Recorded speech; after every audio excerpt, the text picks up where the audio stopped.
नमस्ते बच्चों। हम लोग पढ़ रहे थे अपना पाठ 22 पाचन तंत्र। पाचन तंत्र में आज बच्चों हम लेके चल रहे हैं इसका भाग 6, जिसमें हम कवर करेंगे पाचन की क्रियाविधि। पाचन की क्रियाविधि कैसे हमारे पाचन अंग जो है वो पाचन तंत्र के अंग जो है वो भोजन को पचाने का कार्य करते हैं। तो पाचन की क्रियाविधि बच्चों, सबसे पहली बात तो पाचन शब्द का मतलब क्या होता है। तो बच्चों जो हम भोजन ग्रहण करते हैं उस भोजन के अंदर जो भोजन के घटक होते हैं वो भोजन के घटक बहुत ही जटिल अवस्था में उपस्थित होते हैं। भोजन के मुख्य घटक कौन कौन से हैं, जैसे कार्बोहाइड्रेट, प्रोटीन और वसा। ये हमारे भोजन के मुख्य घटक होते हैं और ये जो भोजन हम ले रहे हैं उस भोजन में ये बहुत ही जटिल अवस्था में उपस्थित है और इस जटिल अवस्था में हमारी जो कोशिकाएं हैं वो कोशिकाएं इनको अवशोषित नहीं कर सकती और इनका कोई भी उपयोग नहीं कर सकती। ठीक है, तो इन जटिल पदार्थों का सरल पदार्थों में परिवर्तित होना आवश्यक है और जटिल पदार्थों का सरल पदार्थों में बदलना ही पाचन कहलाता है। सरल पदार्थों में जब ये विघटित हो जाएंगे तो हमारी जो कोशिकाएं हैं वो इनको आसानी से अवशोषित कर पाएंगी। ठीक है, तो ये था पाचन के बारे में थोड़ा सा डिटेल। अभी अपन चलते हैं पाचन की क्रियाविधि कौन कौन से अंगों में होती है। तो पाचन तंत्र के जो मुख्य अंग हैं, मुख गुहिका, बकल कैविटी, स्टमक यानी कि हमारा आमाशय, और थर्ड है हमारी छोटी आंत्र, स्मॉल इंटेस्टाइन।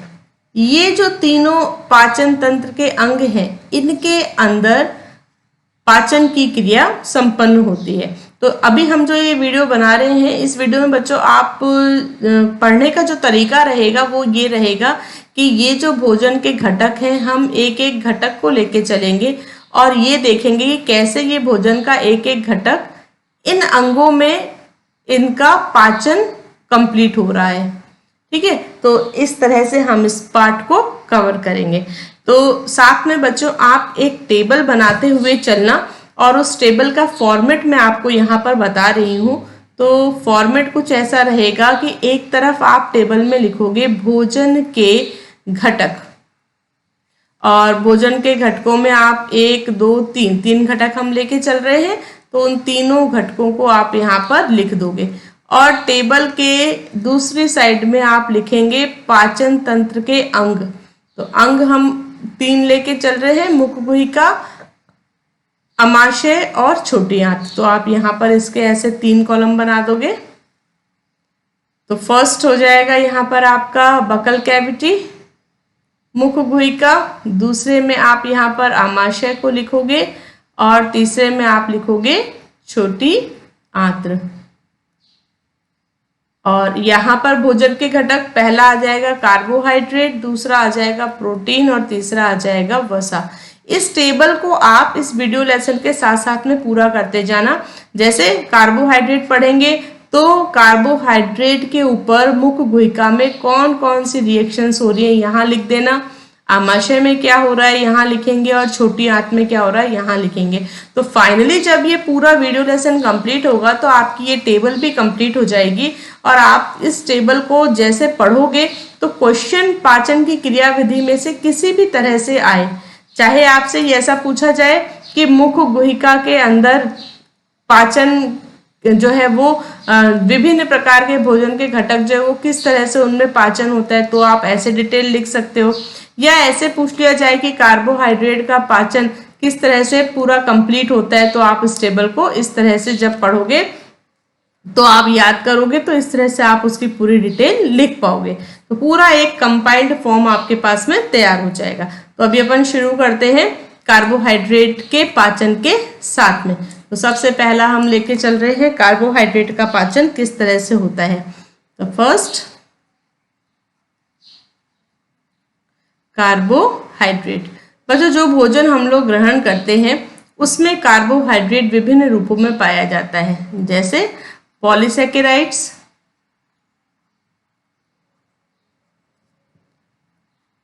ओलिगोसैकेराइड्स,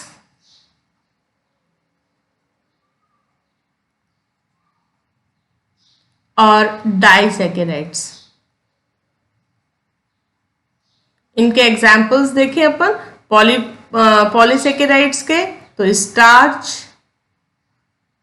ग्लाइकोजन, और जो ग्रेजिंग एनिमल्स होते हैं गाय वगैरह, उनमें सेलुलोज। ऑलिगोसेकेराइड का एग्जाम्पल देखें, डेक्स्ट्रिन। और डाइसेकेराइड का एग्जाम्पल देखें तो सुक्रोज और लैक्टोज। सुक्रोज कहाँ से आता है? सुक्रोज आता है बच्चों केन शुगर, जो फूड का हमारा मेन इंग्रेडिएंट होता है, और लैक्टोज आता है बच्चों मिल्क शुगर से। ठीक है, तो ये भोजन के हमारे मेन इंग्रेडिएंट्स हैं, जो कि हम जब खाना खा रहे हैं, है ना, अंतःग्रहण कर रहे हैं, तो ये फॉर्म में कार्बोहाइड्रेट हमारे शरीर के अंदर पहुंच रहा है। ठीक है, अब देखो इसका ये सब के सब क्या है? जटिल है। ये सारे के सारे जटिल फॉर्म है ना, पॉलीसेकेराइड है या डाइसेकेराइड है, ये सब जटिल है। इनको बदलना है पाचन की क्रिया के द्वारा, इनको हमें सरल करना है। सरल करना है यानी कि हमें इनको बदलना है मोनोसेकेराइड्स में। और मोनोसेकेराइड्स के एग्जाम्पल क्या होते हैं? मोनोसेकेराइड्स हैं ग्लूकोज, फ्रक्टोज, और तीसरा है गैलेक्टोज। ठीक है, तो ये जो ग्लूकोज, फ्रक्टोज, गैलेक्टोज हैं, ये हमारी सेल्स के काम के हैं। सेल्स इनको अवशोषित कर पाएगी। तो हमें ये जितना भी पॉलीसेकेराइड्स वगैरह है, डाइसेकेराइड्स है, इनको मोनोसेकेराइड में पाचन की क्रिया के द्वारा कन्वर्ट करना है। तो देखें ये क्रिया कैसे संपन्न होती है। तो बकल कैविटी के अंदर हमारी एक लार ग्रंथियां पाई जाती हैं, है ना। ये बात अपन को पता है, हम पढ़कर आए हैं कि हमारी मुख गुहिका में कितनी जोड़ी होती है? 3 जोड़ी होती है ना, 3 दाईं तरफ और 3 बाईं तरफ। कौन सी ग्रंथियां उपस्थित होती हैं? लार ग्रंथियां। ये लार ग्रंथियां बच्चों लार का स्राव करती हैं, सलाइवा निकालती हैं। और इस लार के अंदर एक बहुत ही इंपॉर्टेंट एंजाइम होता है एमाइलेज। इसको हम टाइलिन भी कहते हैं। ये जो एंजाइम है एमाइलेज या टाइलिन एंजाइम, ये पॉलीसेकेराइड्स को डाइसेकेराइड्स में कन्वर्ट करता है। कैसे? जो पॉलीसेकेराइड हैं, जैसे चाहे वो स्टार्च हो, चाहे वो ग्लाइकोजन हो, इसके ऊपर इस एंजाइम की क्रिया होगी, एमाइलेज एंजाइम की क्रिया होगी, और ये कन्वर्ट हो जाएगा डाइसेकेराइड्स में, जैसे माल्टोज, आइसोमाल्टोज और सीमित डेक्स्ट्रिन्स, लिमिट डेक्स्ट्रिन्स में बदल जाएगा। ठीक है, और अब क्योंकि देखो बच्चों एक चीज यहाँ पे अपने को क्लियर करनी है, मुख गुहिका के अंदर हमारा जो भोजन है वो कुछ मिनटों के लिए ही रहता है ना, मिनट्स में ये यहाँ पर प्रेजेंट है। उसके बाद में ये ग्रसनी और ग्रसिका से होता हुआ आमाशय के अंदर पहुंच जाता है। तो ये जो एमाइलेज या टाइलिन एंजाइम है, ये इसको बहुत थोड़ा समय मिलता है कि ये कार्बोहाइड्रेट का पाचन कर सके। तो कार्बोहाइड्रेट जो हमारे भोजन के अंदर प्रेजेंट है, उस भोजन के अंदर उपस्थित सारे कार्बोहाइड्रेट्स का या पूरे कार्बोहाइड्रेट का पाचन कभी भी मुख गुहिका में पूरा नहीं होता। तो भोजन में उपस्थित पूरे कार्बोहाइड्रेट का पाचन हमारी मुख गुहिका में पूरा नहीं होता। ठीक है, ये बात यहाँ पर आपको ध्यान रखनी है। तो ये जितना हो गया ठीक है, नहीं हुआ तो आगे हमारे आमाशय में क्या क्या चीजें पहुंच रही हैं या कार्बोहाइड्रेट के कौन कौन से रूप पहुंच रहे हैं वो देखो। तो यहाँ पर कार्बोहाइड्रेट के पॉलीसेकेराइड रूप भी पहुंचेंगे, यानी कि स्टार्च और ग्लाइकोजन भी पहुंचेगा। तो यहाँ पर डेक्स्ट्रिन्स भी पहुंचेंगे, जो कि लिमिट डेक्स्ट्रिन में या बदल गए हैं तो ठीक बात है। तो लिमिट डेक्स्ट्रिन्स भी पहुंचेंगे आमाशय के अंदर। साथ ही साथ हमारे सुक्रोज, फिर हमारे पास में लैक्टोज, जिनके ऊपर एमाइलेज ने कुछ नहीं किया, वो भी पहुंचेगा। फिर डाइसैकेराइड जो बने हैं नए, जैसे माल्टोज, आइसोमाल्टोज, तो ये सारे के सारे कार्बोहाइड्रेट के अलग अलग रूप हैं जो हमारे आमाशय के अंदर पहुंचेंगे। और आमाशय के अंदर बच्चों कोई भी एंजाइम नहीं है, कोई भी एंजाइम नहीं है जो इस कार्बोहाइड्रेट को पचा सके। ठीक है, तो कोई एंजाइम उपस्थित नहीं है, कार्बोहाइड्रेट का पाचन आमाशय के अंदर नहीं होता। ये जो एमाइलेज एंजाइम है ये इस भोजन के साथ में पहुंच रहा है, तो ये थोड़ी देर तक आमाशय में एक्टिव रह सकता है। कब तक एक्टिव रहेगा? जब तक आमाशय के अंदर जो हाइड्रोक्लोरिक अम्ल है वो इस एमाइलेज को डीएक्टिव नहीं कर दे। जैसे ही ये एमाइलेज को HCl डीएक्टिव कर देगा, वैसे ही स्टार्च का या कार्बोहाइड्रेट का पाचन होना बंद हो जाएगा आमाशय के अंदर।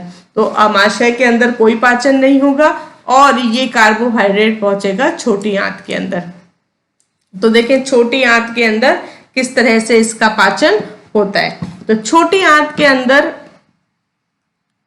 हम जानते हैं कि अग्नाशयी रस यानी कि पैंक्रियाटिक जूस, अग्नाशयी रस अग्नाशय से जो आ रहा है, और दूसरा आंत्रीय रस जो छोटी आंत्र के अंदर विभिन्न प्रकार की ग्रंथियों से निकल रहा है।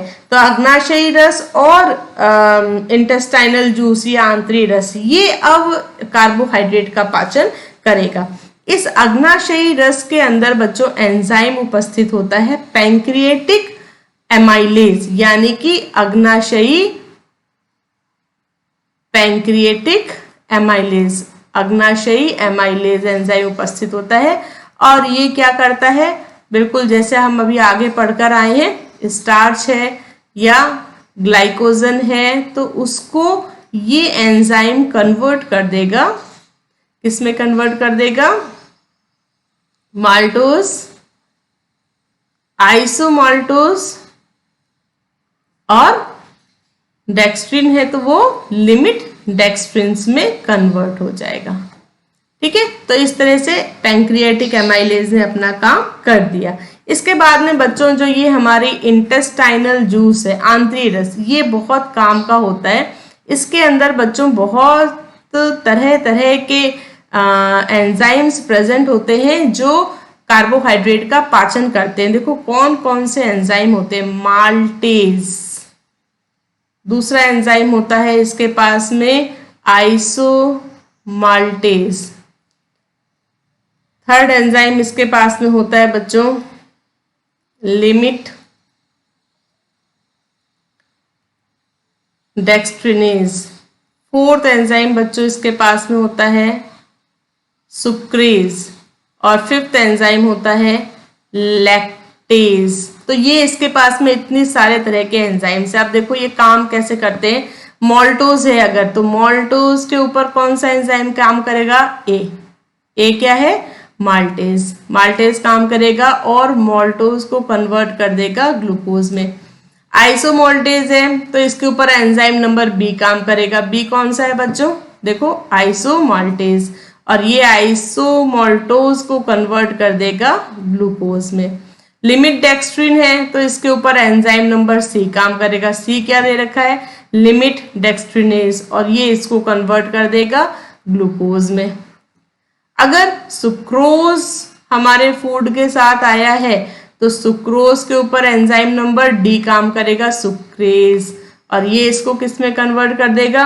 ये इसको कन्वर्ट करेगा ग्लूकोज और फ्रक्टोज में।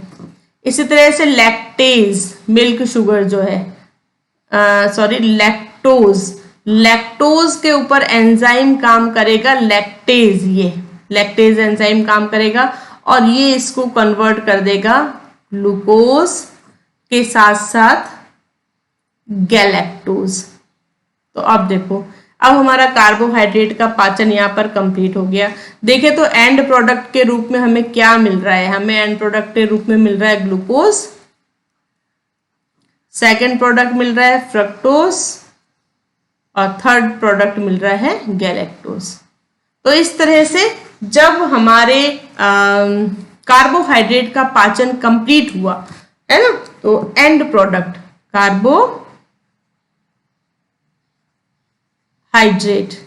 कार्बोहाइड्रेट के पाचन के बाद में जब इसका सरलीकरण हो गया, तो सरलीकरण के फलस्वरूप हमें जो अंतिम उत्पाद मिले वो क्या क्या मिले, वो मिले ग्लूकोज, फ्रक्टोज और गैलेक्टोज। और ये सारे के सारे क्या है, मोनोसैकेराइड्स है। और अब इनको हमारी कोशिकाएं आसानी से अवशोषित कर पाएंगी। तो इस तरह से हमारा पहला घटक भोजन का कार्बोहाइड्रेट, उसका पाचन कंप्लीट होता है। सेकंड हम चलते हैं प्रोटीन के ऊपर। प्रोटीन को हमारा शरीर या पाचन के विभिन्न अंग किस तरह से उसका पाचन होता है वो देखते हैं अपन। तो प्रोटीन बच्चों किससे मिलकर बना होता है, तो आप जानते हो प्रोटीन का निर्माण होता है विभिन्न प्रकार के अमीनो अम्लों से। तो जब प्रोटीन का पाचन होगा या सरलीकरण होगा तो प्रोटीन किस में बदल जाएगा, प्रोटीन विभिन्न प्रकार के अमीनो अम्लों में परिवर्तित हो जाएगा। तो बच्चों प्रोटीन के पाचन के लिए सबसे पहले हम बात अगर करें मुख गुहिका की, बकल कैविटी की, तो हमारे बकल कैविटी के अंदर, मुख गुहिका के अंदर कोई भी तरह का प्रोटीन का पाचन नहीं होता है, ठीक है, क्योंकि वहां पर प्रोटीन को पचाने के लिए कोई भी एंजाइम प्रेजेंट नहीं है। तो हम सीधे कहां पर आ गए, स्टमक में, आमाशय में। बच्चों आमाशय के अंदर प्रोटीन को पचाने के लिए दो एंजाइम उपस्थित होते हैं। पहला एंजाइम है पेप्सिनोजेन और दूसरा एंजाइम है प्रोरेनिन। लेकिन ये दोनों के दोनों एंजाइम इनएक्टिव है। इन एंजाइम को एक्टिव करने का काम करता है आमाशय के अंदर उपस्थित हाइड्रोक्लोरिक एसिड। हाइड्रोक्लोरिक एसिड क्या करता है, इन दोनों के साथ में रिएक्ट करता है, यानी कि इनके माध्यम या इनके पीएच को सेट करता है 2 पे। माध्यम किस पे सेट किया, माध्यम को 2 पे, पीएच 2 पे। तो अम्लीय पीएच होते ही ये पेप्सिनोजेन जो है वो कन्वर्ट हो जाता है एक्टिव फॉर्म में पेप्सिन, और इसी तरह से अम्लीय माध्यम होते ही प्रोरेनिन ये कन्वर्ट हो जाता है रेनिन में, और ये दोनों के दोनों एक्टिव एंजाइम्स हैं, पेप्सिन और रेनिन।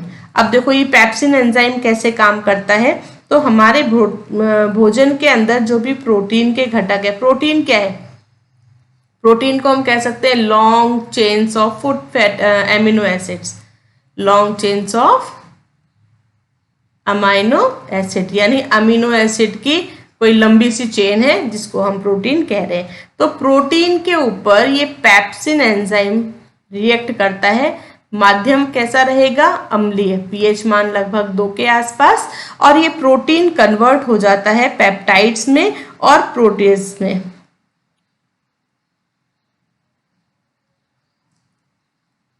एंड पेप्टाइड्स, ये क्या है दोनों, ये दोनों शॉर्ट चेन्स है एमिनो एसिड्स की, short chains of amino acid, amino अम्लों की थोड़ी छोटी चेन में पेप्सिन ने इसको तोड़ दिया, बड़े प्रोटीन को छोटे टुकड़ों में तोड़ दिया, ठीक है। इसी तरह से देखिए रेनिन कैसे काम करता है, तो रेनिन काम करेगा मिल्क प्रोटीन के ऊपर। तो रेनिन का एक्शन देखें, कैजीन के ऊपर, मिल्क प्रोटीन है ये, इसके ऊपर रेनिन एंजाइम काम करेगा और इसको कन्वर्ट करेगा पैराकैजीन में। और जैसे कि अपन को पता है कि दूध के साथ में हमारे पास सॉल्युबल कैल्शियम भी उपस्थित होता है, तो ये पैराकैजीन जो है ये कैल्शियम के साथ में रिएक्ट करता है और बनाता है कैल्शियम पैराकैजिनेट, ये हमारे स्टमक में काफी लंबे समय तक पड़ा रहता है और फिर इसके ऊपर पेप्सिन एंजाइम काम करता है और इसको कन्वर्ट करता है पेप्टाइड्स में। ठीक है, तो इस तरह से जो लॉन्ग चेन्स थी हमारी एमिनो एसिड्स की, वो लॉन्ग चेन एमिनो एसिड कुल मिला के शॉर्ट चेन एमिनो एसिड में कन्वर्ट हो गई स्टमक के अंदर। अब ये हमारा भोजन आगे चलेगा, स्मॉल इंटेस्टाइन के पास जाएगा। तो स्मॉल इंटेस्टाइन में देखें किस तरह से डाइजेशन होता है प्रोटीन्स का। तो बच्चों स्मॉल इंटेस्टाइन के अंदर किसकी बात करने जा रहे हैं हम? स्मॉल इंटेस्टाइन की। स्मॉल इंटेस्टाइन के अंदर बच्चों जो पैंक्रियाटिक जूस है, अग्नाशयी रस है हमारे पास में, अग्नाशयी रस में 3 तरह के इसको प्रोटीन को पचाने वाले एंजाइम्स प्रेजेंट होते हैं। कौन कौन से प्रेजेंट होते हैं? देखो, सबसे पहला है ट्रिप्सिनोजेन, सेकंड है यहां पर काइमोट्रिप्सिनोजेन, और थर्ड यहां पर जो प्रोटीन को पचाने वाला एंजाइम है वो है प्रोकार्बोक्सी पेप्टाइडेज। ये 3 एंजाइम डाइजेस्टिव एंजाइम है, तीनों के तीनों। कैसे एंजाइम है? पाचक एंजाइम है, डाइजेस्टिव एंजाइम या पाचक एंजाइम। ये तीनों पाचक एंजाइम तो हैं, लेकिन ये तीनों के तीनों अभी इनएक्टिव हुए। अब इनको एक्टिव कैसे किया जाएगा? तो एक्टिव करने के लिए छोटी आंत में बच्चों अग्नाशयी रस के साथ साथ दूसरा रस होता है इंटेस्टाइनल जूस, आंतरीय रस।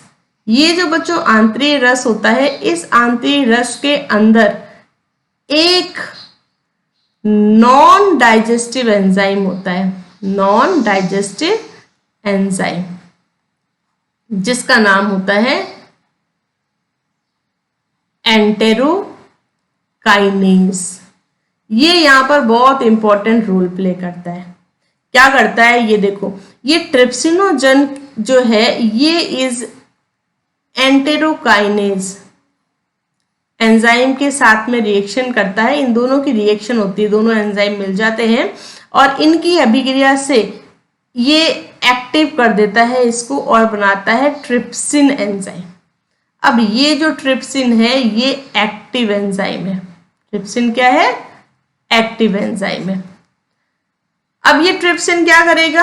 अब ये ट्रिप्सिन इन दोनों को, काइमोट्रिप्सिन को और प्रोकार्बोक्सी पेप्टाइडेज, इन दोनों को एक्टिव करेगा। तो कैसे? ट्रिप्सिन इसके साथ में रिएक्शन करेगा और काइमोट्रिप्सिन को, ट्रिप्सिनोजेन को कन्वर्ट कर देगा काइमोट्रिप्सिन में। ये भी एक्टिव फॉर्म में कन्वर्ट हो गया। इसी तरह से ये ट्रिप्सिन इस प्रोकार्बोक्सी पेप्टाइडेज के साथ में भी रिएक्ट करेगा और इसको कन्वर्ट कर देगा कार्बोक्सी पेप्टाइडेज में। तो इस तरह से ट्रिप्सिन, काइमोट्रिप्सिन और कार्बोक्सी पेप्टाइडेज, ये तीनों के तीनों हमारे एक्टिव एंजाइम है, अग्नाशयी रस के एक्टिव एंजाइम्स में कन्वर्ट हो गए। अब ये देखो प्रोटीन का पाचन कैसे करते हैं। तो भोजन के अंदर जो हमारा प्रोटीन है, उस प्रोटीन के ऊपर ट्रिप्सिन काम करेगा और ये प्रोटीन को कन्वर्ट कर देगा बिल्कुल वैसे ही शॉर्ट चेन्स में, शॉर्ट चेन अमीनो एसिड्स में, पेप्टाइड्स में कन्वर्ट कर देगा। सेम रिएक्शन करता है काइमोट्रिप्सिन भी। काइमोट्रिप्सिन भी क्या करता है? प्रोटीन को पेप्टाइड्स में चेंज कर देता है, काइमोट्रिप्सिन। अब ये जो पेप्टाइड्स है, इन पेप्टाइड्स को कार्बोक्सी पेप्टाइडेज एंजाइम जो है वो कन्वर्ट करता है पेप्टाइड्स के ऊपर। कार्बोक्सी पेप्टाइडेज की रिएक्शन होगी और ये पेप्टाइड्स को और भी छोटी एमिनो एसिड्स, छोटे चेन वाले एमिनो एसिड्स में कन्वर्ट कर देगा डाई पेप्टाइड्स में, और साथ ही साथ ये एमिनो एसिड्स को भी बनाता है। यानी कि प्रोटीन्स की लॉन्ग चेन्स को इसने बिल्कुल ही छोटा छोटा तोड़ दिया है, तो कुछ एमिनो एसिड्स बन जाएंगे और कुछ डाई पेप्टाइड्स बन जाएंगे। तो इस तरह से हमारा ये जो अग्नाशयी रस है, इसने क्या काम कर दिया, अग्नाशयी रस ने प्रोटीन को बिल्कुल छोटे छोटे या तो एमिनो एसिड्स में तोड़ दिया या डाइपेप्टाइड्स में कन्वर्ट कर दिया।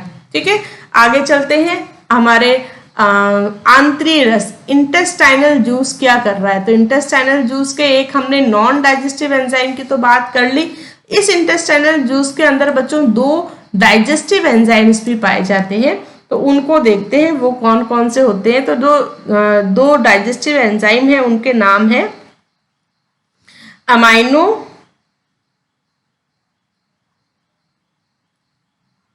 पेप्टाइडेज, और दूसरा जो डाइजेस्टिव एंजाइम है उसका नाम है डाई पेप्टाइडेज। देखो ये दोनों कैसे काम करते हैं। एमाइनो पेप्टाइडेज तो काम करता है पेप्टाइड्स के ऊपर, तो एमाइनो पेप्टाइडेज क्या करता है, ये पेप्टाइड्स को कन्वर्ट कर देता है, बदल देता है डाई पेप्टाइड्स में और एमिनो एसिड्स में। अब इस डाई पेप्टाइड के ऊपर हमारा ये डाई पेप्टाइडेज एंजाइम काम करेगा, तो ये dipeptidase enzyme dipeptides को तोड़ देगा एमिनो एसिड्स में। तो बच्चों इस तरह से देखो, छोटी आंत में जब हमारे प्रोटीन का पाचन पूरा हो रहा है तो प्रोटीन कन्वर्ट हो चुका है अमीनो एसिड्स में, अमीनो अम्लों में, और इन अमीनो अम्लों को हमारी कोशिकाएं जो है, हमारे सेल्स जो है वो अवशोषित कर सकती हैं और इसको अपने प्रयोग में ले सकती हैं। तो इस तरह से प्रोटीन का पाचन पूरा होता है। प्रोटीन के पाचन के बाद में हम चलते हैं आगे हमारे तीसरे भोजन के महत्वपूर्ण घटक के ऊपर, वसा का पाचन, फैट।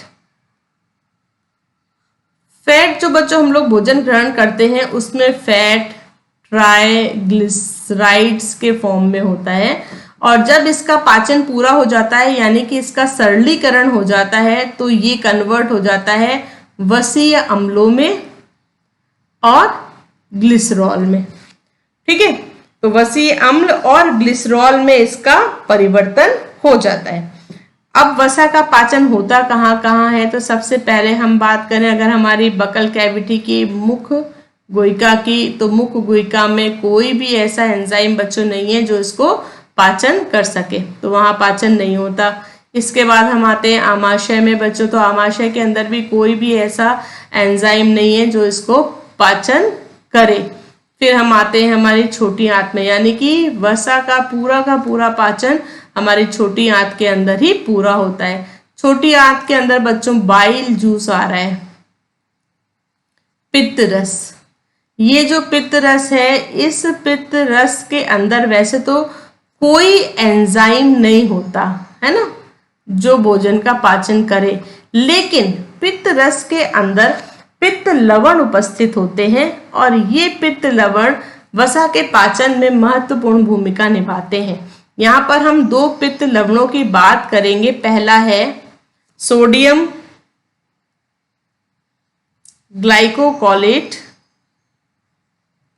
और दूसरा लवण है सोडियम टोरोकोलेट। ये जो दोनों लवण हैं ये वसा के पाचन में महत्वपूर्ण भूमिका निभाते हैं। देखो ये वसा का पाचन किस तरह से करते हैं, तो जैसे ये एक बड़ा सा कोई फैट मॉलिक्यूल है, ये है हमारा कोई फैट मॉलिक्यूल, ठीक है, ट्राइग्लिसराइड फैट मॉलिक्यूल है। अब क्या होगा कि ये जो लवण है, ये लवण इसके ऊपर रिएक्शन करेंगे और इस बड़े से फैट मॉलिक्यूल को इस तरह से छोटे छोटे फैट ड्रॉपलेट्स में तोड़ देंगे। ये क्या है, फैट ड्रॉपलेट्स। और ये जो छोटे छोटे फैट ड्रॉपलेट्स में तोड़ने के साथ ही साथ ये लवण इसके चारों ओर एक छोटी सी परत भी बना लेते हैं, एक कोटिंग बना लेते हैं। इस कोटिंग के बनाने का मतलब क्या है कि जब इस तरह की कोटिंग बन जाएगी तो ये जो फैट की वापस ड्रॉपलेट्स बनी है ये वापस जुड़ेंगी नहीं, और जुड़ के इस तरह से वापस एक बड़े फैट मॉलिक्यूल में कन्वर्ट नहीं होंगी, और ये ऐसे छोटे छोटे टुकड़ों में टूट जाएगी। तो इसको हम कहते हैं इमल्सिफिकेशन या पायसीकरण, वसा का पायसीकरण या इमल्सिफिकेशन। तो इमल्सिफिकेशन से क्या हो गया, बड़ा सा जो फैट का एक मॉलिक्यूल, एक कण हमारे पास है, उसके छोटे छोटे टुकड़े हो गए, और अब इसके ऊपर पैंक्रियाटिक जूस यानी कि अग्नाशयी रस और आंतरीय रस काम करेंगे। ठीक है, तो अब वो कैसे काम करेंगे, चलो वो हम देखते हैं। तो हमारे जो बच्चों छोटी आंत के अंदर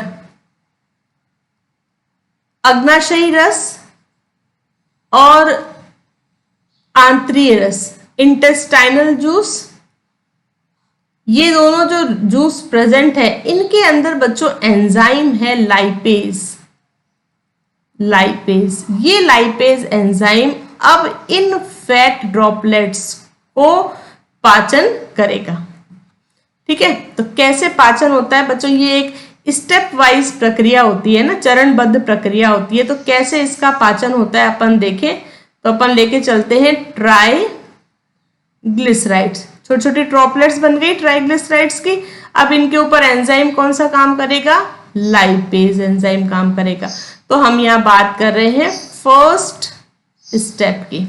फर्स्ट स्टेप में क्या होगा, ट्राइग्लिसराइड में से एक अणु, वन मॉलिक्यूल फैटी एसिड, वसीय अम्ल का एक मॉलिक्यूल निकल जाएगा। तो ट्राई में से एक निकल गया, दो बच गए डाइग्लिसराइड्स। अब सेकेंड स्टेप में डाइग्लिसराइड में से फिर एक मॉलिक्यूल बच्चों निकल जाएगा फैटी एसिड का, वसीय अम्ल का, और हमारे पास में डाई में से एक निकल गया, बच गया मोनोग्लिसराइड। अब आते हैं हम थर्ड स्टेप के ऊपर। थर्ड स्टेप में फिर मोनोग्लिसराइड में से एक मॉलिक्यूल निकल जाएगा फैटी एसिड का, और हमारे पास बच जाएगा ग्लिसरॉल। तो इस तरह से बच्चों हमारा जो ट्राइग्लिसराइड था वो कन्वर्ट हो गया 1 2 3। ट्राइग्लिसराइड किसमें कन्वर्ट हो गया, 3 मॉलिक्यूल्स बन गए वसीय अम्ल के या फैटी एसिड के, और एक मॉलिक्यूल बन गया हमारा ग्लिसरॉल का। तो इस तरह से वसा का पाचन कंप्लीट हो गया। ठीक है बच्चों, लेकिन यहाँ पर एक चीज अपने को ध्यान रखनी है। वो क्या ध्यान रखनी है कि वसा का जब पाचन होता है तो कभी भी इसके छोटी आंत के अंदर वसा का पाचन ऐसा नहीं होता कि कंप्लीट हो जाए। क्यों, इसमें छोटी आंत की कोई गलती नहीं है। वास्तव में क्या होता है कि ये जो वसा का पाचन है, ये वसा का पाचन बहुत ही स्लो प्रोसेस होता है। वसा का पाचन बहुत ही स्लो प्रोसेस है। तो अब ये जो स्लो प्रोसेस है तो इसको होने में टाइम लगता है, और हम अपने डाइजेस्टिव सिस्टम को पूरा टाइम देते नहीं है, फटाफट खाना खाते जाते हैं, तो वसा का पाचन पूरा नहीं हो पाता। तो अंतिम उत्पाद के रूप में, एंड प्रोडक्ट के रूप में वसा के पाचन के, है ना, वसा का जो पाचन हुआ उसमें जो एंड प्रोडक्ट्स बने हैं उसमें मुख्य रूप से हमें क्या क्या मिलता है, तो वसीय अम्ल मिलते हैं, फैटी एसिड्स, ग्लिसरॉल मिलता है, साथ ही साथ बच्चों मोनोग्लिसराइड्स,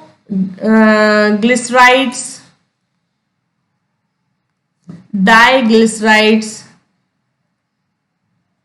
और कभी कभी तो ट्राइग्लिसराइड्स भी अंतिम उत्पाद के रूप में मिल जाते हैं। ठीक है, तो वसा के पाचन में ये सभी चीजें हमें मिलती हैं। तो इस तरह से बच्चों अपने तीनों जो घटक है उसका पाचन पूरा हो गया। तो इसको आपको उस टेबल में सेट करना है। कैसे सेट करना है टेबल को, देखो अपन एक बार वापस अगर देखें तो मैं वापस लेके आती हूं।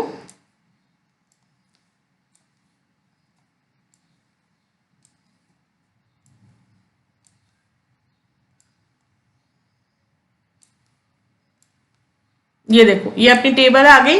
तो अब यहां पर आप फिल करोगे, जैसे लेटेस्ट अभी अपन क्या पढ़कर आए हैं, वसा पढ़कर आए हैं, तो वसा को कैसे फिल करेंगे, मुख गुहिका में कोई भी एंजाइम नहीं है, नो एंजाइम, नो डाइजेशन, कोई भी पाचन नहीं हुआ। आमाशय में इसको पचाने वाला कोई एंजाइम नहीं है, नो एंजाइम, कोई पाचन नहीं, नो डाइजेशन। छोटी आंत में आ गए, छोटी आंत में वसा का पाचन कैसे हुआ, सबसे पहले तो वसा का क्या हुआ, बाइल जूस ने इसके ऊपर काम किया। तो बाइल जूस ने क्या किया, पायसीकरण किया। ठीक है, उसके बाद में एंजाइम कौन सा आ गया, लाइपेज एंजाइम आ गया। लाइपेज एंजाइम ने क्या किया, वसा कौन सी है हमारे पास में, ट्राइग्लिसराइड को किस में कन्वर्ट कर दिया, फैटी एसिड में और ग्लिसरॉल में। तो इस तरह से हमने इसको पूरा कर लिया। इसी तरह से आप प्रोटीन का पूरा डिटेल लिखना, कार्बोहाइड्रेट का डिटेल लिखना। तो ये टेबल आपके पास में कंपाइल होकर बन जाएगी। कैसा भी क्वेश्चन आएगा तो आपको अगर ये टेबल दिमाग में सेट रहेगी तो बिल्कुल भी परेशानी नहीं आएगी। तो बच्चों इसके साथ में अपना ये टॉपिक कंप्लीट होता है पाचन की क्रियाविधि। हमने देखा इस पूरे में कि कैसे कार्बोहाइड्रेट, प्रोटीन और वसा का हमारे शरीर के जो अलग अलग अंग हैं, मुख गुहिका, आमाशय और छोटी आंत, वहां पर पाचन पूरा हो रहा है। ठीक है, तो नेक्स्ट वीडियो लेसन में मिलते हैं कि ये जो पाचन होने के बाद में हमारे पास में कार्बोहाइड्रेट के पाचन से मोनोसेकेराइड्स बने हैं, प्रोटीन के पाचन से एमिनो एसिड्स बने हैं, वसा के पाचन से फैटी एसिड और ग्लिसरॉल बना है। इन सब का कोशिकाएं कैसे अवशोषण करती हैं, तो इनका अवशोषण इसके वीडियो को लेकर आऊंगी मैं आगे आपके लिए। तब तक इसके नोट्स बनाइएगा, टेबल कंप्लीट कीजिएगा। तो मिलते हैं नेक्स्ट वीडियो लेसन में। Okay, bye.